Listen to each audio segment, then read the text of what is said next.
In a world of endless fandoms, one podcast dares to cover them all. Welcome to Between Two Batcaves, your go-to HQ for everything from comics to the screen and all the IP in between.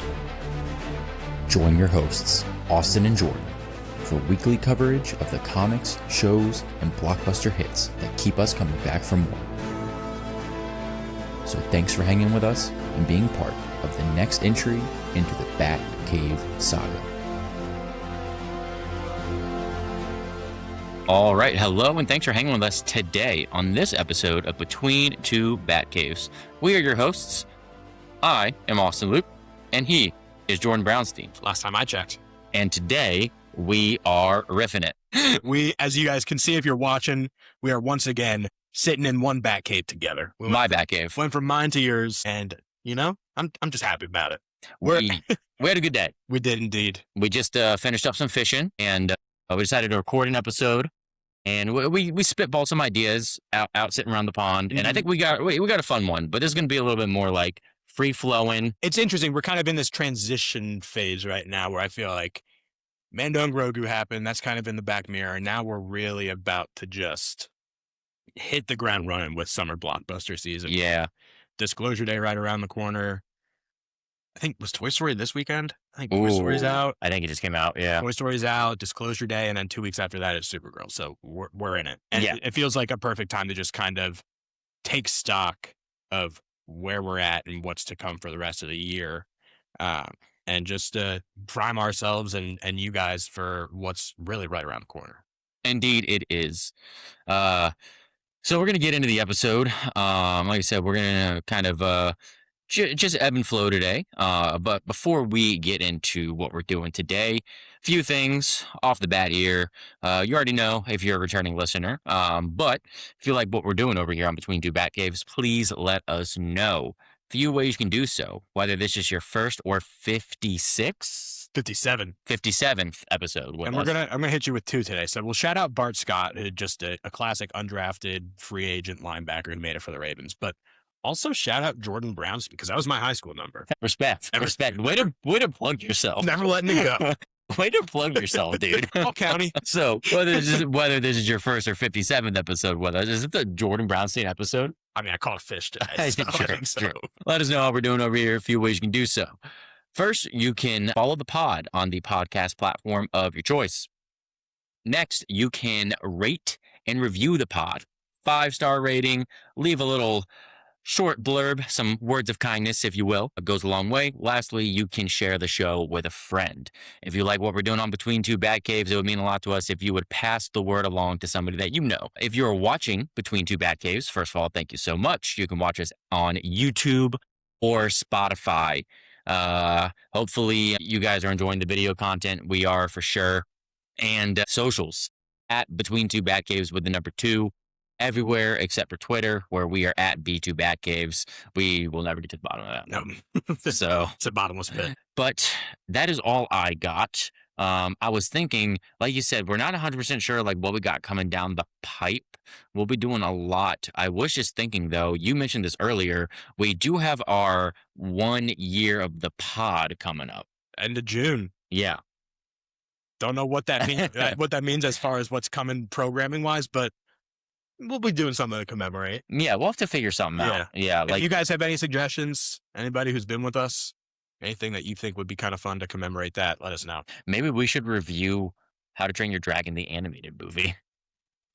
I'm not opposed. Because that was our first episode. It's not like we won't be the live busy. action. It won't be busy at the end of June. That's true. That's true. What's coming up? Pre-record and bank it. You want to watch it tonight? Just add another couple hours to it. Yeah. Back on, that's fine. I don't know.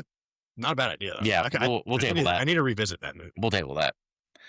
What else? What else can you think of, like, immediately? I mean, You mentioned we'll probably, it's late, but we want to have the boys discussion soon. Em and I are finishing up season 5 tonight, I think. And even though it's a little late, we kind of want to have a conversation about that one here. I think that's warranted because, I mean, I've been done with it for a little while, but Maddie and I finished it together. We both really enjoyed it. A lot to talk about there. So we'll have to do a little bit of a referendum on the boys, maybe. Yeah. Ooh, that's a good idea. Yeah. And maybe have Emma on with her perspective, because I think it's a voice that we've been missing on this channel. And she wants to talk to the boys. She needs to talk to the boys. So maybe we'll get on here and talk to the boys. Disclosure Day comes out next weekend. I am very interested in seeing that. Me too. If you guys are interested in seeing Disclosure Day as well and would like to hear us talk about it, let us know. But after that, I mean, House of the Dragon comes back in a couple weeks. Dude. Supergirl, like we said, is I think June 26th release date. They just had a final trailer drop for that with tickets going on sale. So I think we're going to have some movie reviews, and I think we're going to be getting back into Westeros within the next few weeks. Yeah, that's exciting. Yeah. Especially having covered A Night of the Seven Kingdoms on the pod. Yeah. Now to kind of like go into a totally like different spectrum of the Game of Thrones universe, with just like the high octane dragon battles, political conflict, large scale war.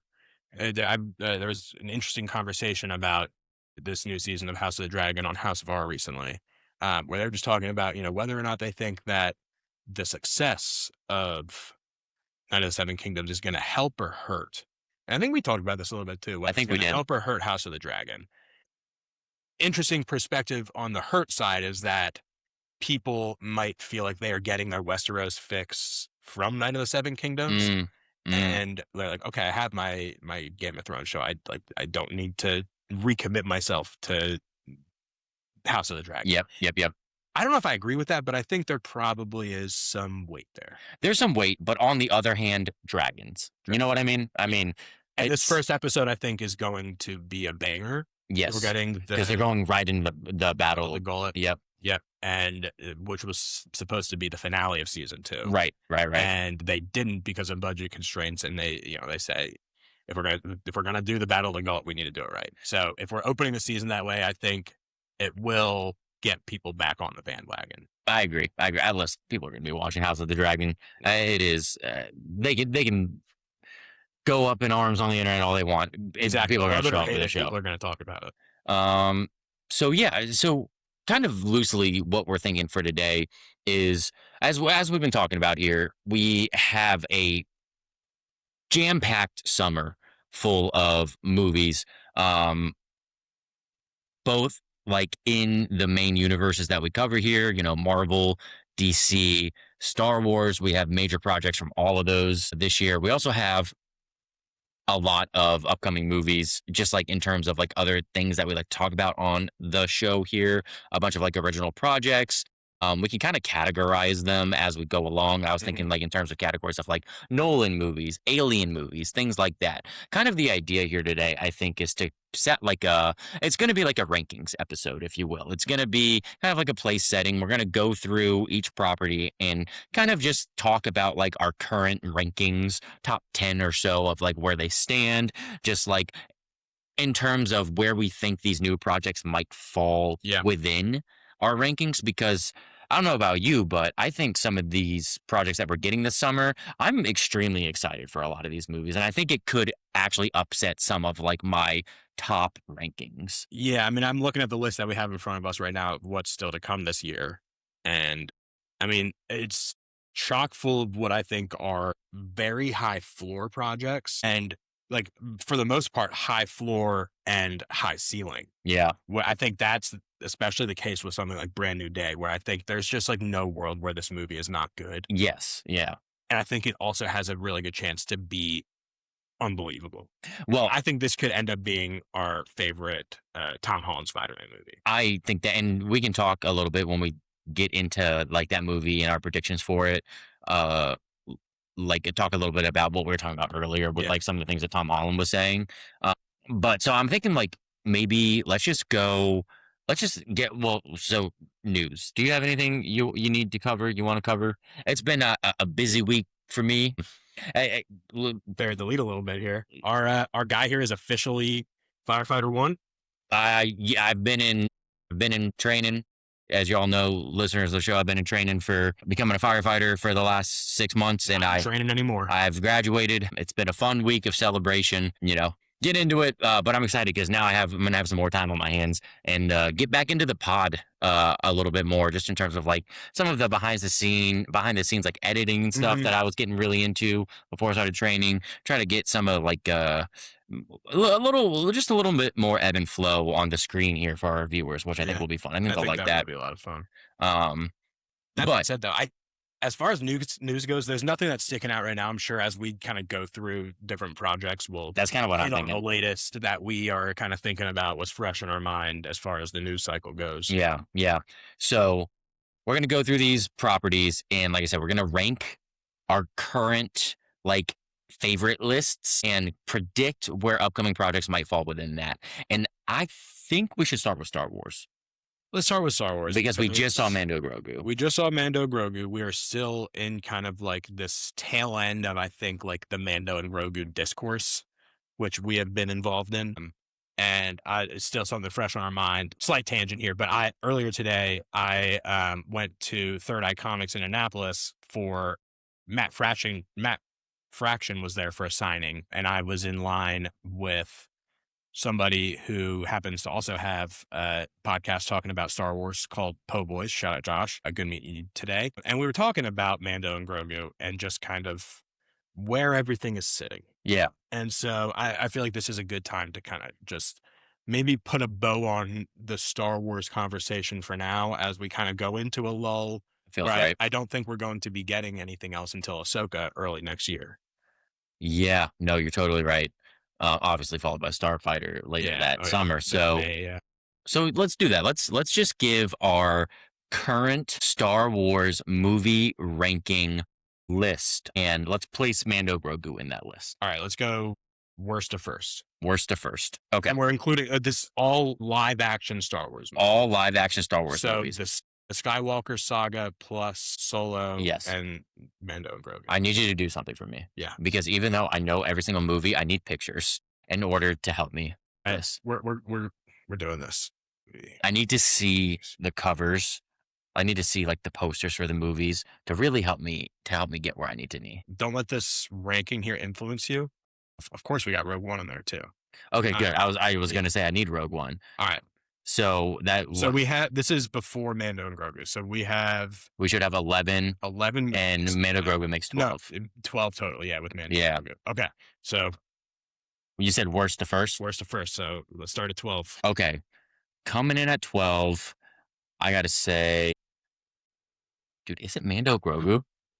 Like it's either Mando Grogu or Solo, or I think it's Mando Grogu. I just realized it. I think it has to be Rise of Skywalker, just for the damage that it did to the brand. That's totally fair. And I think that Rise of Skywalker is a more evil movie than Mando and Grogu. Do you think it's a worse movie than Mando Grogu? Yes. Okay. I think there's nothing going on like character or really story-wise in Mando and Grogu, but actually, Rise of Skywalker doesn't make sense. Okay, I've just actually figured out my bottom 3. You're right. Rise of Skywalker is 12. That's worst. Okay. Rise of Skywalker is 12. It has to be. Yeah. 11? 11 for me is Mando Grogu. Yeah, I'm going to put an asterisk there because I have not seen Solo since seeing it in the theaters, but I just know like we've talked a lot about Mando and Grogu since the movie, but I haven't really thought about the movie, if that makes sense. Like what the movie was trying to tell us. That it just felt like an empty vessel. I mean, there's the story of like the father and like son and like accepting, like, the line of, the old protect the young protect the old. Yeah. Like that's kind of like a through line of the movie. We really only see that like at the very end.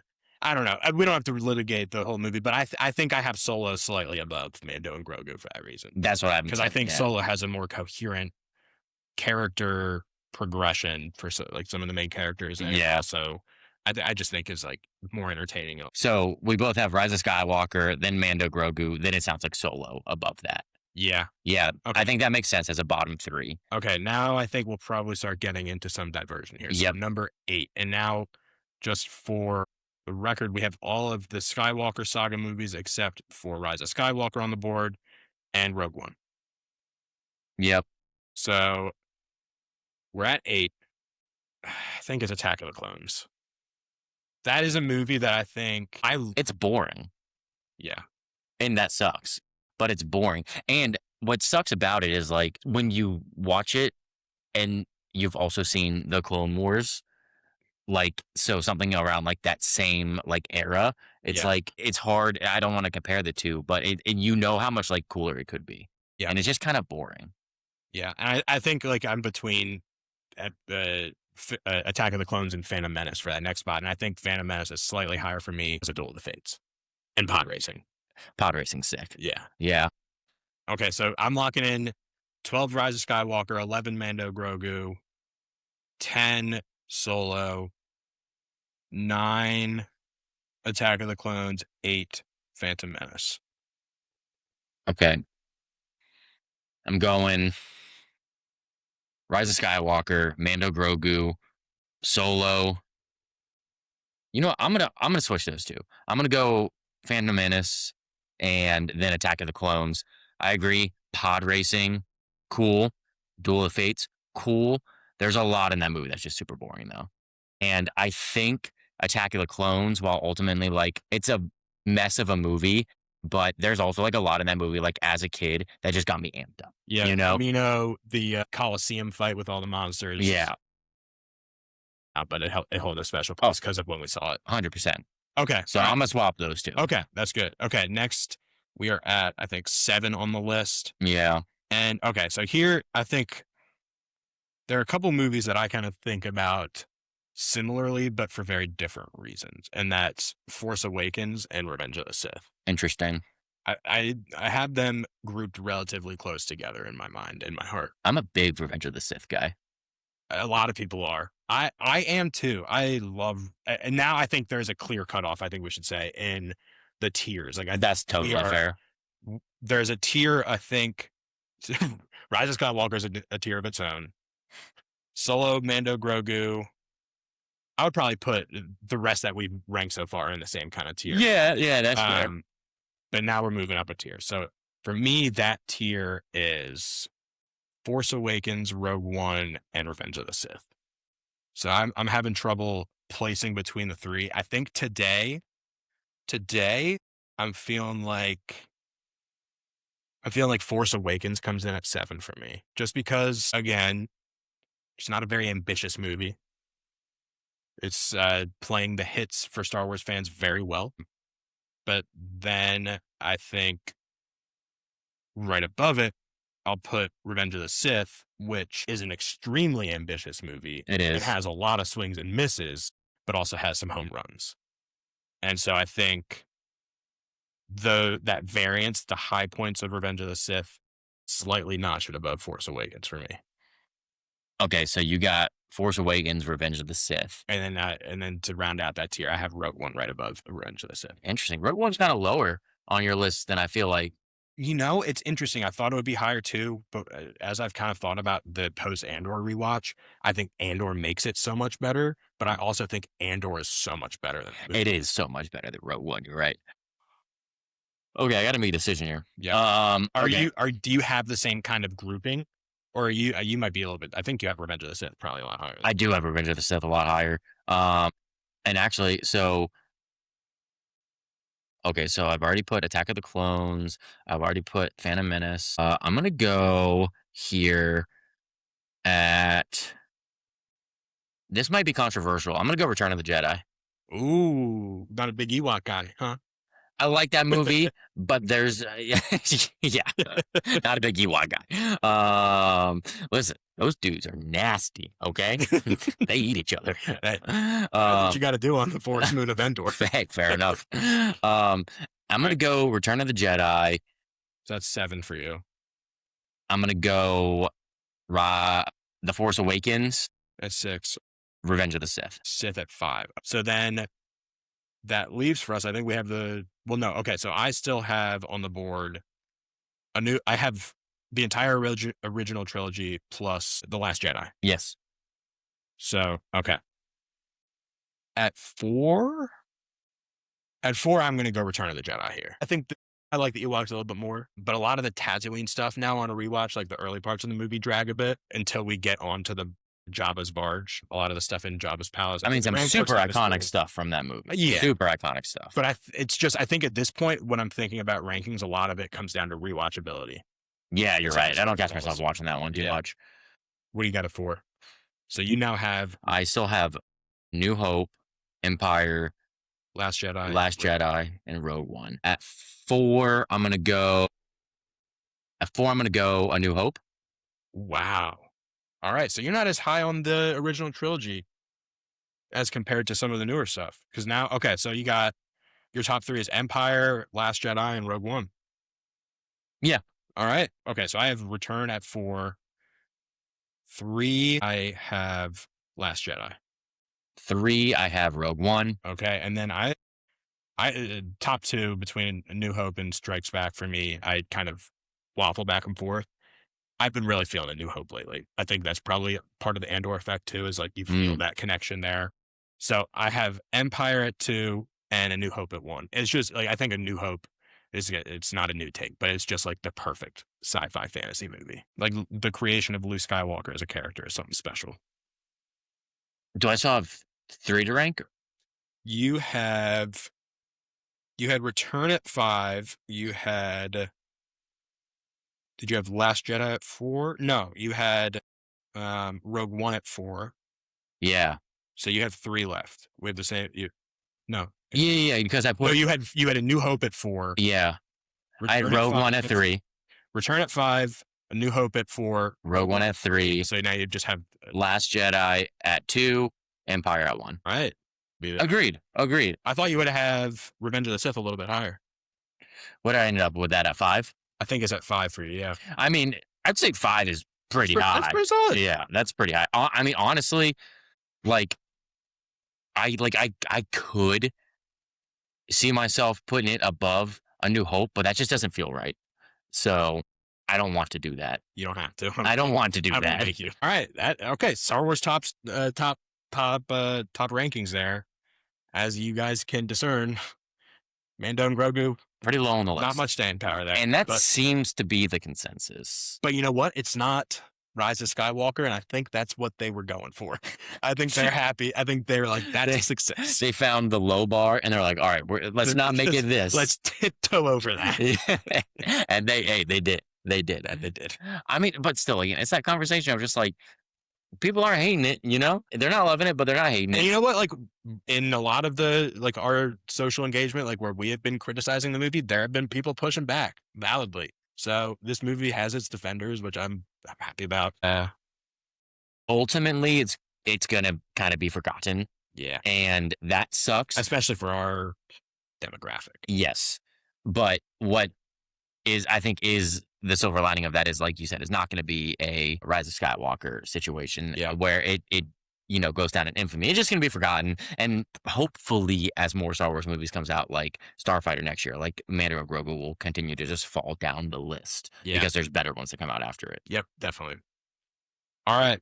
Star Wars conversation. I'm ready to put a bow on Star Wars for a little while. I think so. Yeah, I don't think we'll be talking about Star Wars for the foreseeable future. Except for maybe the check-ins on Maddie and my playthrough of Lego Skywalker Saga, which we are almost through the original trilogy now. We are about to get onto Jabba's barge.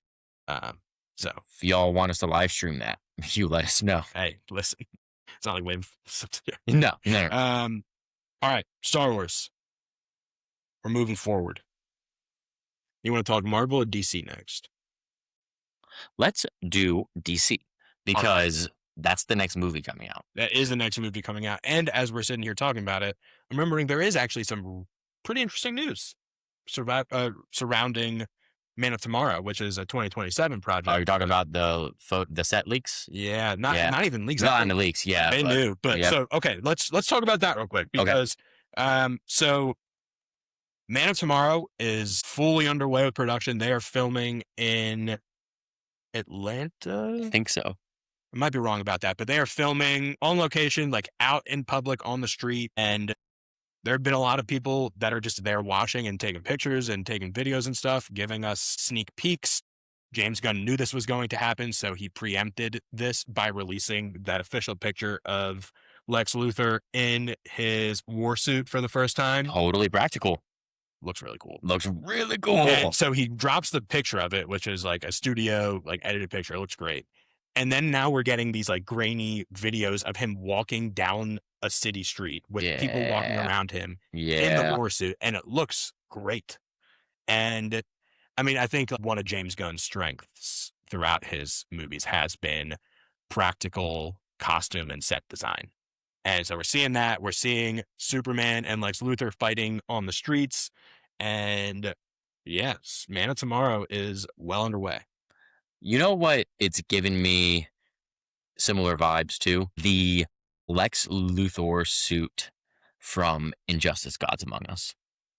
Like that bulky style suit, the colorway. I mean, I know that's just kind of like a classic Lex look, but this one? Yeah. It is pretty bulky. Yeah, I love that this one has more vibrant colors in this. Yes, no, very. Yeah. Sorry for the viewers out there, but we'll maybe in the post. Yeah, I might be able to throw some in. It's definitely more vibrant, which I'm glad about too. But it's that like big bulky look. You can just like it's big, robotic. I'm digging it. Yeah, and so I mean, big picture, the DCU machine is churning along. Yes. The marketing campaign for Supergirl is in full swing. They just had tickets go on sale. We're going to have to figure out how we're seeing that. Lantern's obviously around the corner in August, I believe. Yeah. And Clayface this fall. So a lot of really cool stuff coming in the next few months here. Do you want to, before we kind of touch base on where we sit with these projects, look back on just how the DCU has gotten us to this point? So as we sit here, June 6, 2026, the DCU entries consist of Creature Commandos Season 1, Superman, and Peacemaker Season 2.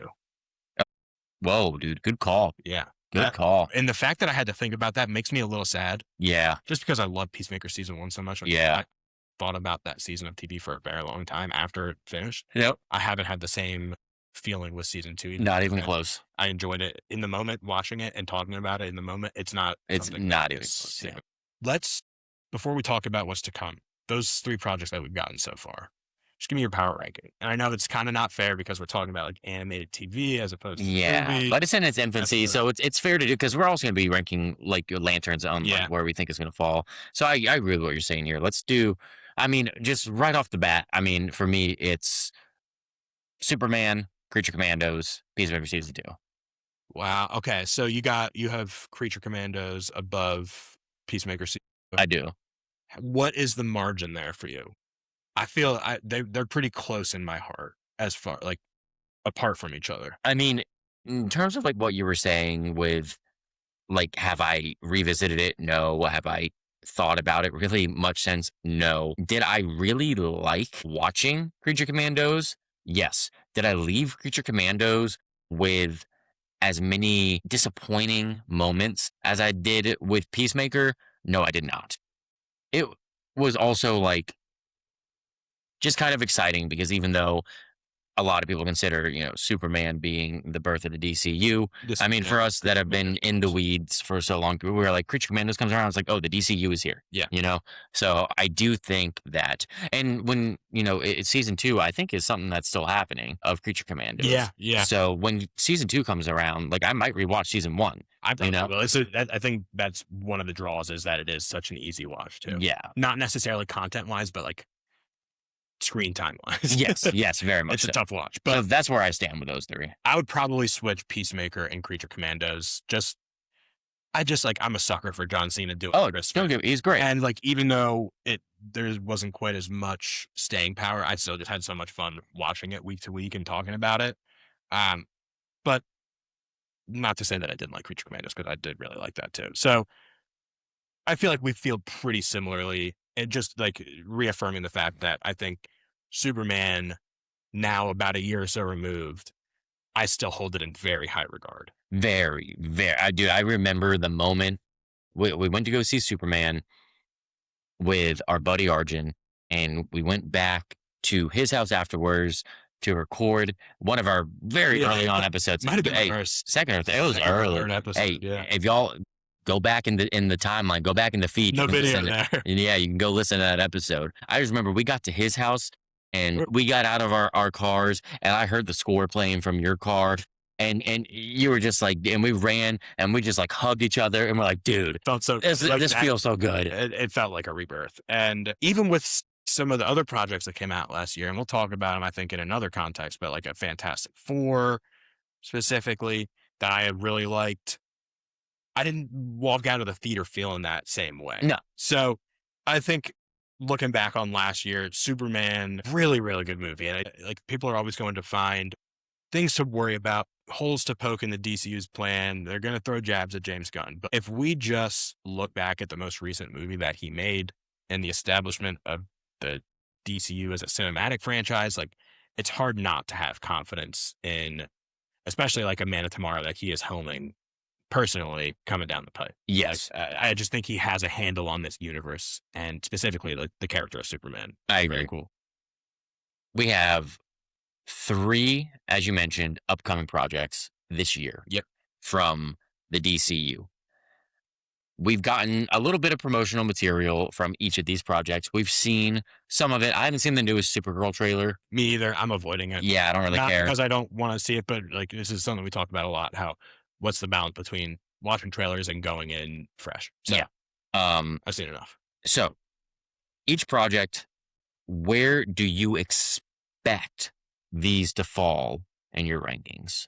Okay. Let's do this and then compare after we've seen them and see if it was a letdown, if it was even better than we thought, you know?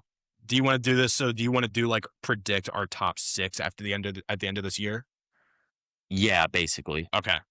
All right. I think Creature Commandos is in a tough spot just by the nature of what it is. Yes, I know. It's Supergirl, Lanterns, and Clayface each would have to fail pretty significantly, I think, to fall below Creature Commandos. And not because Creature Commandos is bad, but because these 3 projects, I think, just have the potential to be great. And it's just like, I love animation, but there is just like a draw of like a live action movie or a prestige HBO. Yeah, 100%. That I think is in some cases like maybe more my bag than a Creature Commandos animation style. It's hard to break into that like top echelon of animation.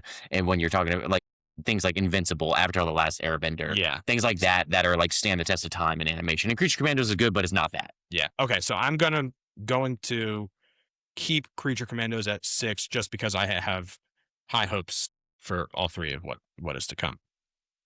I think I'm worried. I'm worried that I'm not going to like Supergirl more than Peacemaker season 2.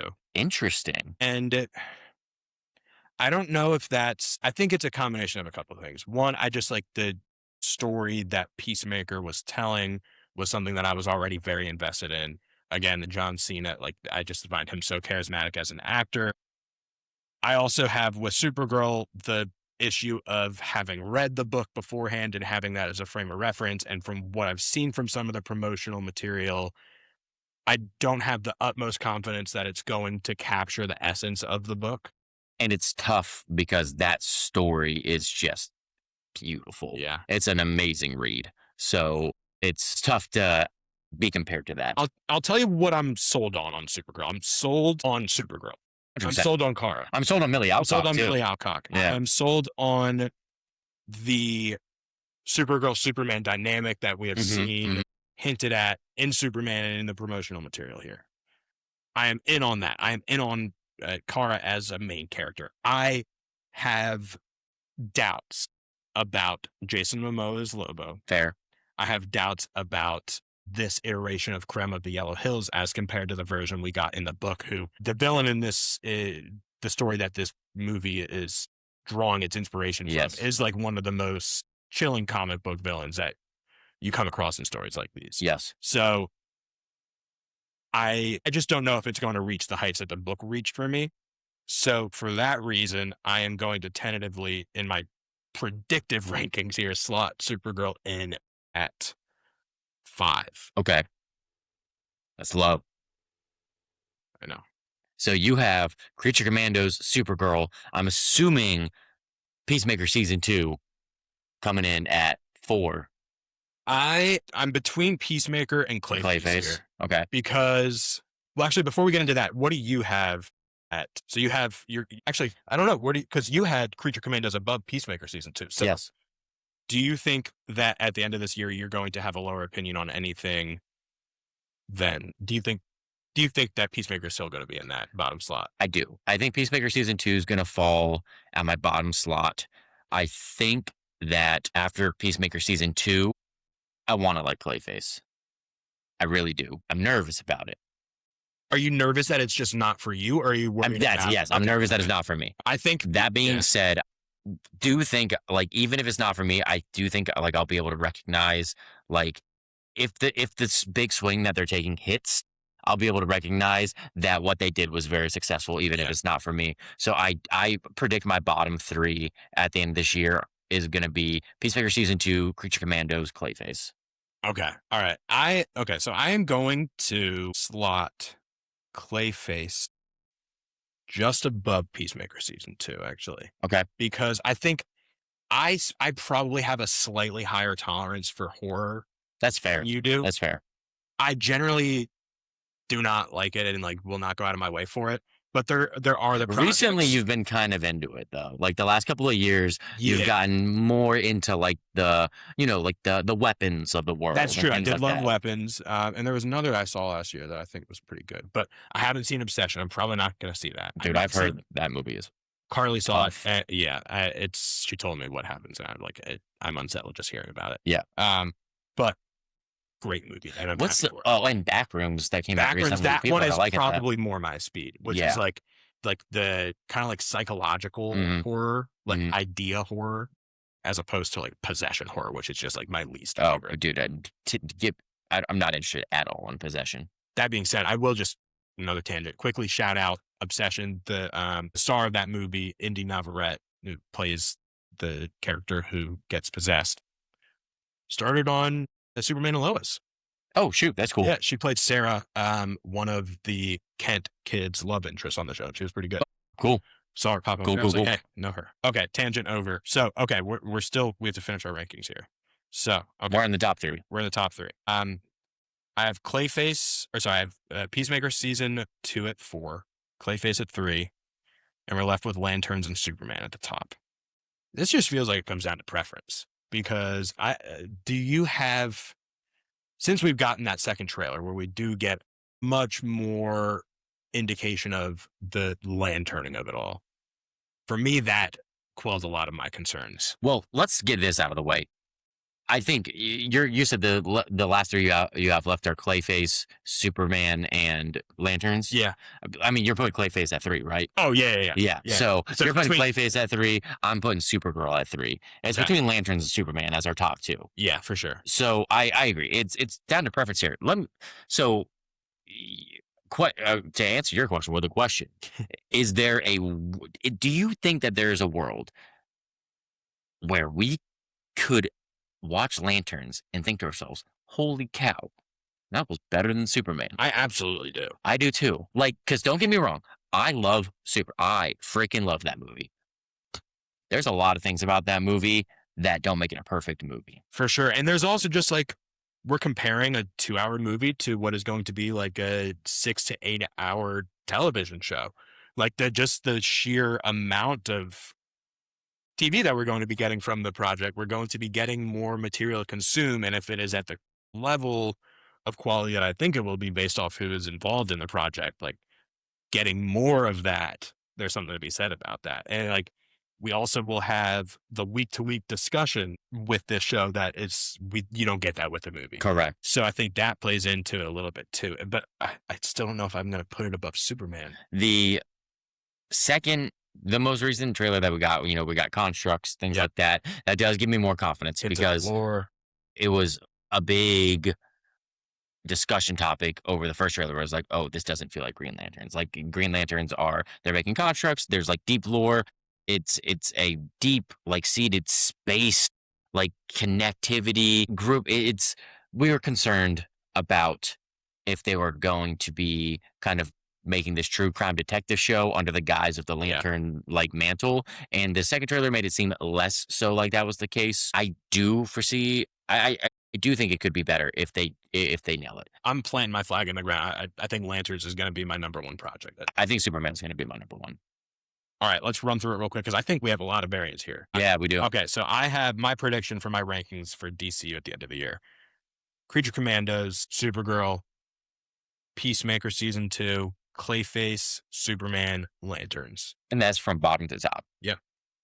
And mine from bottom to top is Peacemaker Season 2, Creature Commandos, Clayface, Supergirl, Lanterns, Superman.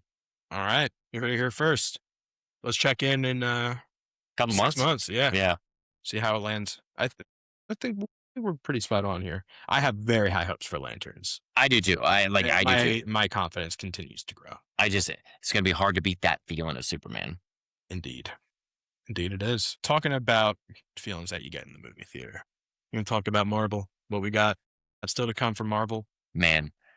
Yeah, I do. All right. Because we got 2 just potentially game-changer movies this year from Marvel. Yep. Potential game changer. Projects that we have spent some time talking about on this pod. Yeah. Obviously, we're talking about Spider-Man, Brandon Day. Obviously, we're talking about Avengers Doomsday.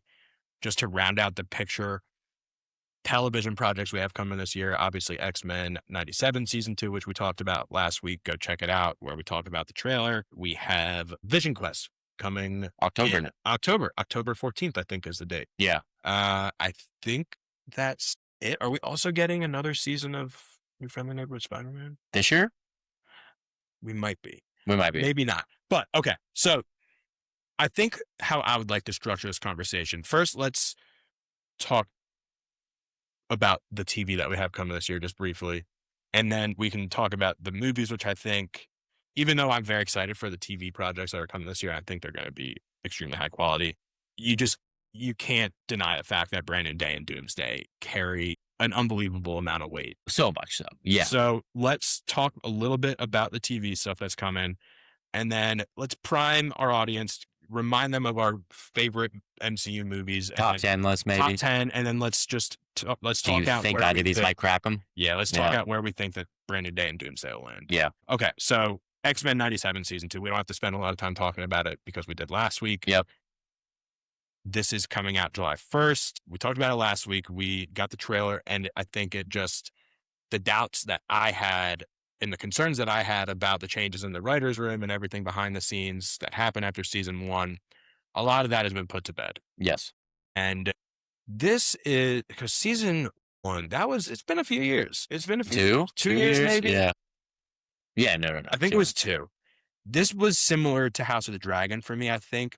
Not the same because I think X-Men 97 had an incredible season finale that left me feeling very satisfied and resolved with that season and the story it told us compared to House of Dragon.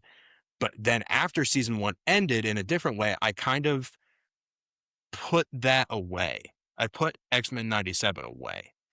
And now it just, after the trailer, it's dusting off the shelf, and I'm just so excited to get back into that soap opera drama that season 1 delivered so well. And now we have it in the context of, hey, we're probably getting Jean Grey in Doomsday or in Brand New Day. We're getting an X-Men movie within the next couple of years. Yeah, X-Men are about to be big. I'll be interested to see whether they're inklings of where we might be going in live action in this season of TV. But that's not why I'm watching it, just because I just can't wait to see what they do with this story now. Yeah, honestly, I kind of hope they don't. Yeah. I would kind of like these two things to be separate. Love, just I was talking about this the other day because one of the shows I have on a lot in my house right now is DuckTales. And so I was talking to somebody in my class about just how, my kid and I have been watching DuckTales, and he was like, "Oh, you're showing her the classic cartoons." And I was like, "Heck yeah, man!" And we're start talking about X-Men 96 and X-Men 97, and just this continuation of that classic cartoon. And I just want him to keep that same thread and almost keep it separate from the MCU. Well, from what they're doing with the X-Men in the MCU. But yeah, no, season we talked about it last week. Season 2 looks great so far. Love the story that they're picking. Love the vibe. It's keeping that same tone. It seems of just fun, light, over dramatic style cartoon. It'll be good to be back in that world. It will. That's going to be, I mean, we're going to be watching that show weekly up until Spider-Man. Like, that is going to be the primer. It's a good July for Marvel fans. Yeah, we're eating good. October, Vision Quest. We don't have to spend too much time on this because we just haven't seen anything from this. We've talked about it in connection with, I think it was up front a few weeks ago when they did have like the presentation where they showed some brief footage. I mean, again, like this is, I think, as far as hype levels go, kind of on the back burner for me just because there is so much still to come before then. But it is just like thinking about like we're getting Paul Bettany as Vision again in the MCU. And like that's pretty cool. Ultron coming back. Human version of Ultron, James Spader. Yeah. Doing like his, what was that show that he did on NBC? The Blacklist? Yeah. You're going to be doing the Blacklist bit. I'll say this much about Vision Quest. In terms of like where it falls within the MCU, kind of like looking at it as the final entry to the like WandaVision trilogy. Yeah. Loved WandaVision, loved Agatha all along. A show that you and I both really enjoyed. Yeah. I'm looking forward to Vision Quest closing out some of the story, chunk of story that I think needs to end. It's been going on for a while now, and as much as I, don't want to say bye to these characters, I think it's time. I think it's time that, at least to move them into a new defined role. Yes. Where they, yes. with a character like Vision. Where they exist now is no longer working. Right. And so we need to move forward with that. And I hope that this show does that. I'm with you. Let's talk movies. Let's get into the movies here. Let's get into movies. So let's start here by I think we've gone through our MCU film rankings before, maybe in connection with Ironheart way back in the day. I know we talked about TV Probably, rankings, yeah.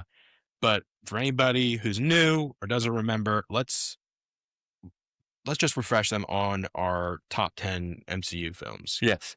So I got my letterboxd here in front of me, so I'm just going to read off of it from 10 to 1. At 10, I have The Avengers. 9, I have Iron Man. 8, I have Thunderbolts. 7, Winter Soldier. 6, Guardians 1. 5, Civil War. 4, No Way Home. 3, Guardians 3. 2, Endgame. 1, Infinity War. And as I'm sitting here looking at it, I might have some tweaks. Yeah. But I'm going to leave it as is for now because this is my list as it stood. Okay, my top 10 from worst to first for the MCU is OG Avengers, Guardians of the Galaxy Volume 3, Thunderbolts, Spider-Man, Homecoming, Captain America, The Winter Soldier, Spider-Man No Way Home, Guardians of the Galaxy 1, Civil War, Infinity War, and Endgame is my current top 10. Almost the same, except for Avengers. We both have it. I would swap a couple of these out, actually, like off rip. I think I would take out. Ooh. No, we're not doing this. No, you're right. But these are the lists that we have. We can tweak them after Brand New Day. Yes. Okay, so big question. Do you think Brand New Day is going to crack your top 10? I really do. I do too. I really do. Not only do I think it's going to crack my top 10, I think it might crack my top 5. I have a feeling I'm going to end up liking this movie more than No Way Home. I do too. And No Way Home's at 5 for me. But I do think there is a pretty good chance that I end up liking this movie more. A big reason why is because of Tom Holland and the control that he is asserting over this movie is kind of insane. He is peacocking. It's incredible. My goodness. They're starting to hit the promo blitz for both the Odyssey and obviously Spider-Man 2. And so Tom Holland's doing the circuit. He was on Good Hang with Amy Poehler, which tangent, incredible podcast. And then he did like a sit down with Matt Damon and Robert Pattinson where they talked about the experience of filming the Odyssey. One of the things that Tom Holland talked about was being on the set of the Odyssey, directed by Christopher Nolan, has made Spider-Man Brand New Day so much better. Because on the fact that he was filming that, just like the timing of it meant that they then had to wait on Brand New Day, which allowed them to get Destin Daniel Cretton workshop the script to where they got it now. But what I think is more important is that Tom talked about how when he was on set of the Odyssey, he would call up the producers at Sony, like Amy Pascal and others, and be like, hey, Christopher Nolan's doing it this way. We need to do it this way. Guys, he's Christopher Nolan.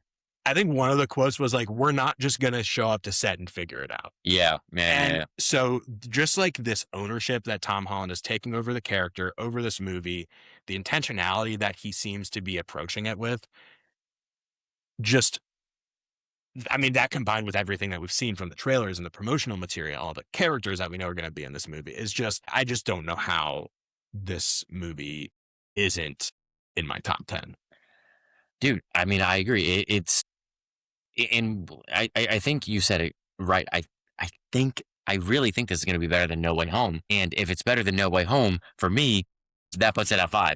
I don't think it's going to be better than Guardians of the Galaxy for me, which puts it between my 4 and my 5 movies. So, but I mean, but dude, again, there could be a world where this just changes the way that it's testing like gangbusters. Like, yeah. And industry people are is loving this movie. I foresee a top 5 placement. I really do. Yeah, I can't believe this movie's coming next month. Doomsday. That's an interesting one. Been getting some stuff from it recently. The Latvian flag. Yeah, we talked about that a little bit. Yeah. Ultimately didn't really lead to anything. No.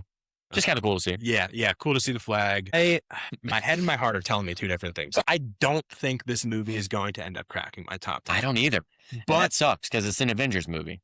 Yeah, but like I say that, and like you look at the top 10 movies, those are like elite comic book movies. I think Doomsday is going to end up being good. I think it'll probably be really good. I think we're going to have a great time with it. I just don't know if I don't know if it's going to pack the punch that the movies in the top 10 already have, because they have to do so much at Doomsday. How is it going to deliver? It's going to have to be a big place. An emotional gut punch. Yeah. Yes, in that's addition a big thing. to doing all of this insane world building and lore development, right? Like, so I do think there's a chance that it breaks a top 10. I think there is a pretty substantial chance I like this movie more than Avengers. I think that could happen. So, okay, I'm with you. I'm thinking here because, like, I got Avengers at 10.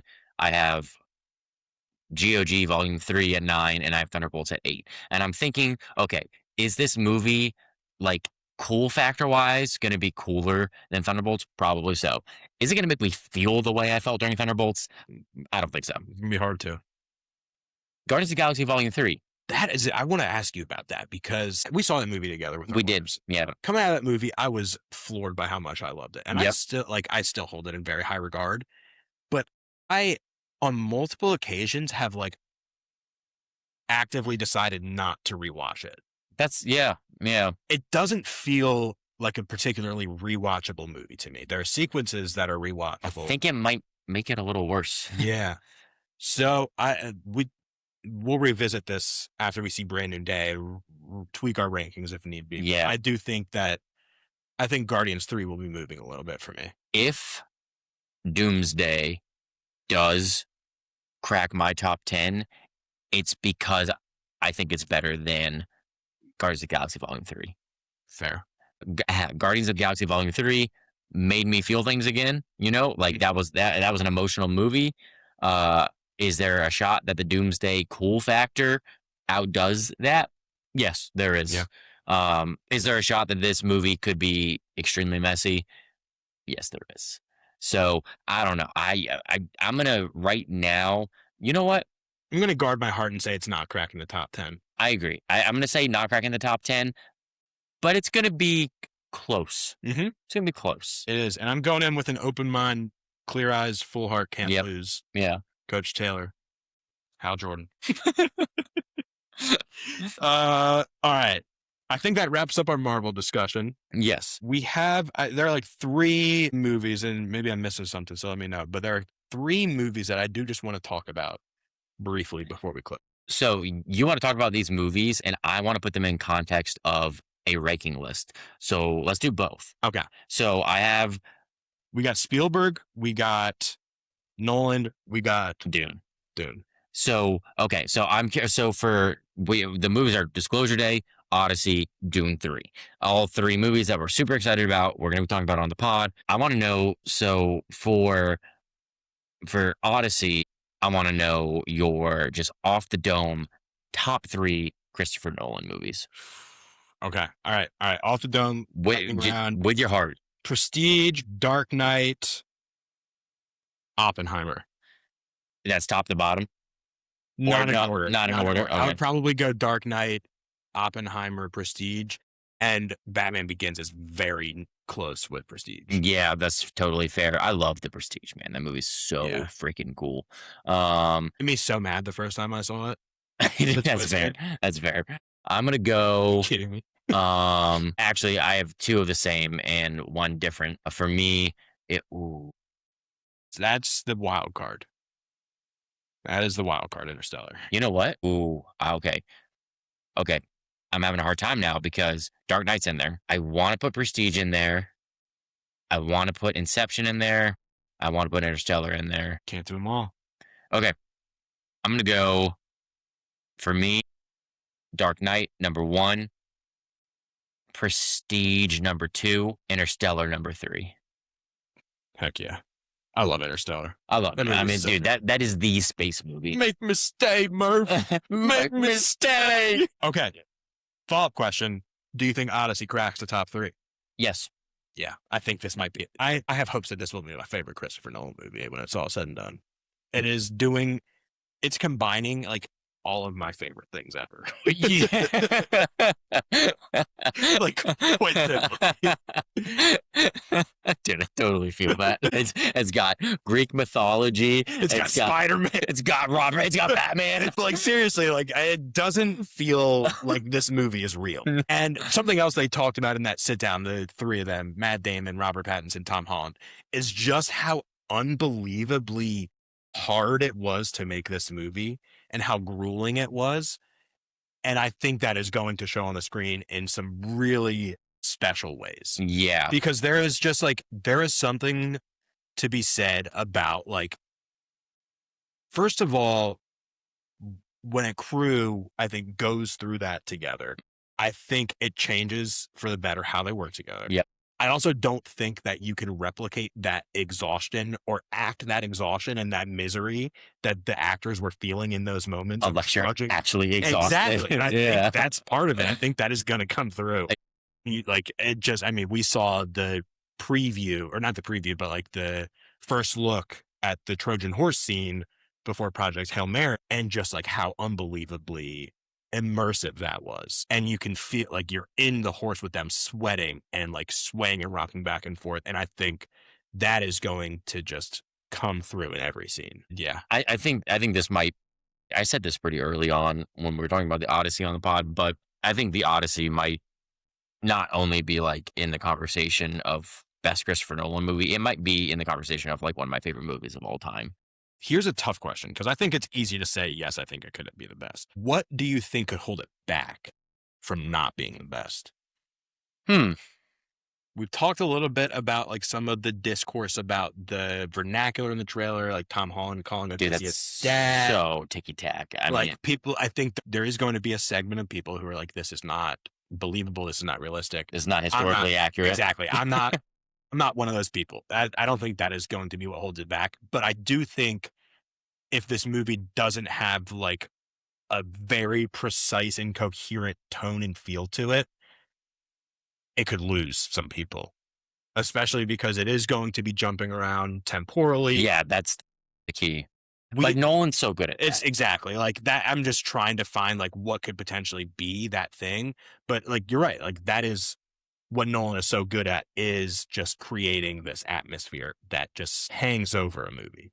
So no, that's a valid, like, it's not a criticism, but a valid concern. Yeah. Of just like, if it confuses people, that people aren't going to like it. Yeah. And similar to what happened to Tenet, Tenet got a little too zany. I got to revisit that because I didn't give it a fair shot. I got to go back. It was during. I'm with you. I didn't really invest enough time into that movie. Yeah. Okay, so that's the Odyssey. I'm going to go next. We got 2 more. We got Disclosure Day and we got Dune 3. Okay, so Disclosure Day. Would you prefer to give a ranking of Spielberg or a ranking of movies about aliens? I was thinking Spielberg. You do aliens, I'll do Spielberg. Oh, okay. Do you have your aliens? My top. I'm gonna go off the dome with my top 3 Spielberg movies. Number 1, Jurassic Park. Number 1 with the bullet is Jurassic Park. 100%. Every single day of the week. Yep. 2, probably Jaws. Yeah. 3, I love Indiana Jones movies so much. It would probably be off the... Wait, no. Who am I kidding? It's Saving Private Ryan, Jurassic Park, and Jaws. Yeah, Saving Private Ryan is a good one. Saving Private Ryan is just like a movie that I think it forged a significant part of my identity. I think it did that for a lot of people. Yeah. When it came out. That movie will always stick with me. Those are my top 3. I don't think Disclosure Day is going to crack that. I would be shocked if it did. But I think it's going to be really good. Top 3 movies about aliens. Arrival. Yeah. Which also could fit into the Villeneuve category. Yes. Is Mitchell's vs. the Machines an alien movie? Or is that No, that's a robot movie. Stupid. Alien robots. It's Arrival, Independence Day. Ooh, classic. And just rewatched that recently, actually. There's something to be said about a 90s blockbuster. Yeah, dude, it was pretty epic. And third, I am gonna go E.T. All right, hey, 2 birds, 1 stone there. Yep. Spielberg Alien. Could have done Close Encounters as well, but I like that E.T. more. I like E.T. more. Okay, do you think Disclosure Day is going to crack that top 3? That's a actually maybe. I think like the creepy factor of this movie that we've seen from the trailers of like, you know, like the clicking through Emily Blunt. Ooh, dude, A Quiet Place is also about aliens. It is. But is it about aliens or does it just have aliens in it? You're right. It's not about aliens. It's about being quiet. Yeah. And actually I think it has a potential to maybe break that top 3 of like favorite movies about aliens. If it can like keep that like super like creepy tone. I'm still not like sure what this movie is going to be about. I think that's by design. Yeah. Everything I've read is like they're just not, they don't want to reveal anything about what this movie's about. Next week. Yeah. Yeah, we might need to find time to go see that next week. Yeah. You want to close this conversation out with a little bit of Dune discussion? I do, which I'll see how much I can contribute because, as you know, one of my biggest failings is that I have not seen Dune 2. We're going to get there. So, but I am excited to do my Dune watch this year with Em because she has not seen any Dune. So when you watch Dune 2, it needs to be in like a sterile environment. Like it needs to be blackout curtains, surround sound on. Oh, dude, don't you worry. I'll get the hue lights just for Dune 2. Yeah, it's going to be a special moment. I'll watch with you. I don't really have anything to say about this movie right now, except for the fact that like I think there is a pretty good chance that it ends up being the best movie of the year. Stacked up against The Odyssey, which I think might end up being Christopher Nolan's best movie ever. That's actually are we that's a fair statement. Do you think that Dune 3 could be the best? I know it's not a space movie, but you know what I mean. Do you think it could be this best space movie ever? I think it could. I don't think it will be because of A New Hope. See, that was actually going to be my follow-up question. My follow-up question was, do you think that this might be the best trilogy of all time? Of like any trilogy? Yeah. I think Dune 3 would have to be like a 10 out of 10 for that to be the case. Because I think Dune 1 is like a solid 8 to 8.5. 2, I think, is near perfect. Yeah. But there are other trilogies that like are. Do you think that the Dune trilogy might be better than the original Star Wars trilogy? It's a totally different type of story. Yeah. Which is interesting, too, because also it's not. Because Paul Atreides and his comparisons to Anakin. Well, yeah, in a lot of ways. And they're kind of a response to each other in conversation with each other in a lot of ways. I don't know. What was the question? Whether I think it could be better than the OG Star Wars trilogy? I don't think so. I don't think it can be, just because like I don't think these movies would exist without those movies existing first. It just does, and this might be a product of like the landscape that we're in now, but it's just ultimately like does not carry as much cultural importance and significance, and it won't. And that's like it's probably because of like the just the world that we live in now and the abundance of material that we have to consume. And Yeah. so if you don't want to watch Dune, you don't have to watch Dune. But back in the day, you know, Star Wars, you were watching Star Wars. That is what you had to watch. It was Star Wars, baby. So Yeah, and I think like this might be a good way to kind of wrap the conversation. It's just not to delegitimize everything we just talked about, but like at the end of the day, whether or not something is better than another thing, nobody can definitively answer that question when it comes, especially when it comes to like movies and TV. It's always just going to be how the person receiving it receives it. Just because I don't think that the Dune trilogy is going to end up being better than the original Star Wars trilogy does not mean that I don't think I'm going to be like absolutely in love and obsessed with this movie when it comes out. And yeah, I think we should like, when we're talking about this stuff, like we're talking about our opinions on things. These of nothing that we're saying is fact or should ever be taken as fact. Or and we like I don't ever want to be the kind of person who's like, you disagree with my opinions on how these movies should be ranked, you're wrong, and that means that you're lesser than me. I am not that person. Do not clip me saying that without that. I saw it in your eyes. All that being said, we're in a really good place for the stuff that we love to talk about on this podcast. And it's just like, it's a really exciting place to be jumping into this next stage with like so many exciting movies coming out, a lot of really fun TV. Like I'm more into comics now than I ever have been. Like it's a good time to be a nerd. it is a good time to be a nerd. It feels like it's just like the year. It feels like the year to be a nerd. And it's just after like a few, I don't know, just like a little period of just like good. It just feels like we're about to get great. Yeah, I think so. And we deserve it. Yeah, we do. They've been feeding us scratch. Yeah. We have been making 7s out of 4s, if we're being honest here. And I'm ready for a good and healthy 9. Yeah, okay. yeah. My goodness. I think we got some in store. What else we got? I think that's it. That's it. I think that's all we got. That's it. Man, we managed to make an episode. We got here somehow. Heck yeah. After quite the day. We had caught a fish. Caught a fish. Well, I gotta show the camera. Guys, you're about to see the picture of the fish that Jordan caught today. This is really important. And not only that, but the lure that he used to catch the fish. I think we got a little largemouth bass there. Just throwing about a 3-inch swim bait on a 3/4 ounce jig head. About 7:15 p.m. Southeast winds of about 7.5 miles an hour. I don't know. All that to say, it was a good day. It was a good day. It was a good day. We hope you guys had a good day. Good time hanging out with us on this episode. Indeed. If you did, thank you. Hit us up on the socials. We are on all of them. Just about everywhere at B2 Batcaves.